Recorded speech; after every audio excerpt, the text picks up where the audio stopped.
What's going on, guys? It is Corey from SuperKamiGuru9000, and welcome to my review of Bleach, Chapter 503. Oh my god, I've been waiting for this chapter for so long. After it ended on that badass cliffhanger with Kenpachi literally shish-kebabbing the hell out of 3 of the Sternritter, I just couldn't wait to see what was happening. Now, not a lot happened, but there were some pretty cool events. Kenpachi is a badass. Even the Sternritter immediately realized this. And something that I didn't kind of enjoy about the last chapter was that when Kenpachi killed these 3 inexplicable Sternritter, we never really got to see who they were or what they did. What is interesting, however, we get to see that Kenpachi's actually recalling the times when he killed them. One of them kind of looked like a beast man, and this he actually kind of looks like the Raikage from Naruto, to be honest.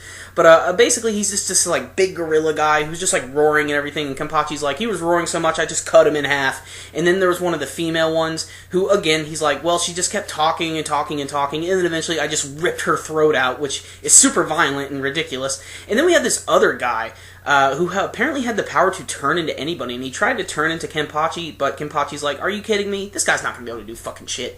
And he just tore him down too. And that one Sternritter who's next to the leader is still trying to talk, but Kenpachi's like, fuck this, I'm going to keep attacking, and he runs up right on the leader and gets ready to slash down on top of him.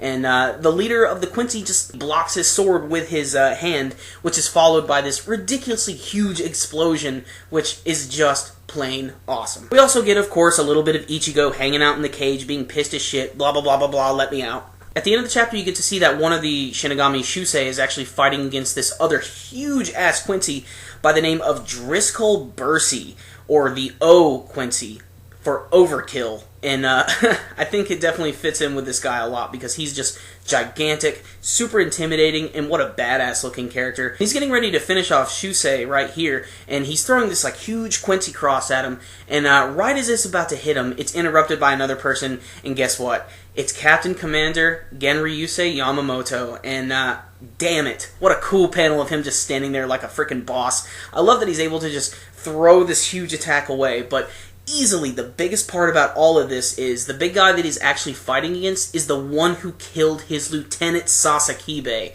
and he says he's going to use his Bankai against the Captain Commander. And that's where the chapter comes to a close. Holy shit. So this was an awesome chapter. Not a lot happened. There were really only 2 big events, and that's of course Kenpachi attacking the leader of the Quincy, and that little moment we had with Shusei at the end. You know, the whole Ichigo thing, that's just him just sort of banging on the cage, so to speak. But I did like that they actually went back and showed like all the people that Kenpachi took out, because I was really interested about them, and they seemed like they had some pretty cool abilities, but when you're up against Kenpachi, I mean, that's just the way it's gonna go.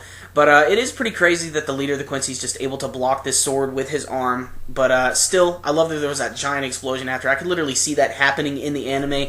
Please, God, let them animate this eventually. This is Captain Yamamoto we're speaking about here. This guy is just ridiculously powerful. He doesn't even need a sword to kick your ass.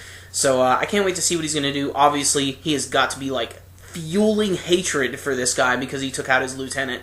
So I can't wait to see what's going to come of this. You know, I still was kind of hoping we'd go back to what's going on with the Byakuya, because I want to know if he's actually dead or not.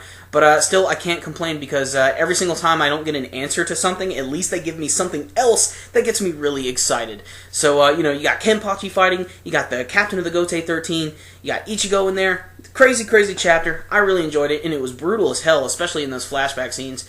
I'm going to give this one a 9 out of 10.